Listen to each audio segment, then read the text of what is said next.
Hi hello నమస్తే. ఈరోజు video ఎంతో టేస్టీగా రుచికరమైన పల్లీ పకోడీ. చాలా టేస్టీగా ఉందండి, హెల్తీగా ఉంటుంది. మన ఇంట్లోనే నన్ను తయారు చేసుకోవచ్చు. చాలా నీట్గా వచ్చింది. మీరు కూడా ఒకసారి ట్రై చేసి చూడండి. దీనికోసం ముందుగా బౌల్ తీసుకొని కప్పు పల్లీలు తీసుకున్నాను.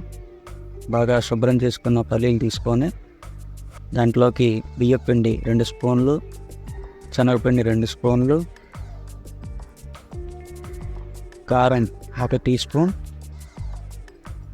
ఉప్పు సరిపోయినంత, అల్లం వెల్లుల్లి పేస్ట్ 1/2 టీ స్పూన్ తీసుకున్నాను. ఇవన్నీ బాగా మిక్స్ చేసుకోవాలండి. కొద్దిగా వాటర్ యాడ్ చేసుకుంటూ, గట్టిగా ఉండాలి కాబట్టి కొద్దిగా వాటర్ యాడ్ చేసుకుంటూ ఈ విధంగా కలుపుకొని బాగా కలుపుకోవాలి. బాగా కలుపుకున్నంత ఇంకొద్దిగా వాటర్ వేసుకొని మళ్ళీ గట్టిగా వచ్చినంత వరకు కలుపుకోవాలి. పలచపడకూడదు, గట్టిగానే ఉండాలి.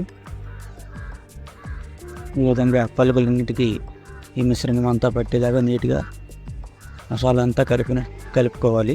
బాగా ఈ విధంగా కలుపుకున్న తర్వాత ఈ స్టైల్లో కలుపుకొని కళాయి పెట్టుకొని ఆయిల్ పోసుకోవాలి. ఆయిల్ తగినంత ఆయిల్ పోసుకోవచ్చు. ఆయిల్ బాగా వీటెక్కిన తర్వాత ఈ పల్లీలు ఒక్కొక్కటి విడ తీసుకుంటే ఇలా ఈ విధంగా వేసుకోవాలి. ముందు హై ఫ్లేమ్లో ఉంచుకోవాలి.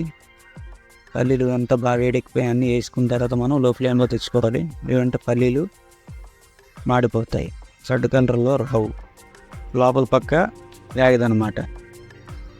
ఈ విధంగా కలుపుకోవాలి జాగ్రత్తగా, మాడిపోకుండా చూసుకోవాలి. బాగా వేగిపోయిన తర్వాత ప్లేట్లోకి తీసుకోవాలి. సరే, అంత బాగా వచ్చాయో అక్కడ మాడిపోకుండా రెడ్ సైడ్లోనే బాగా నీట్గా వచ్చాయి. లాస్ట్లో మనం కొద్దిగా కరివేపాకు వేసుకొని అందులోనే బాగా కలుసుకొని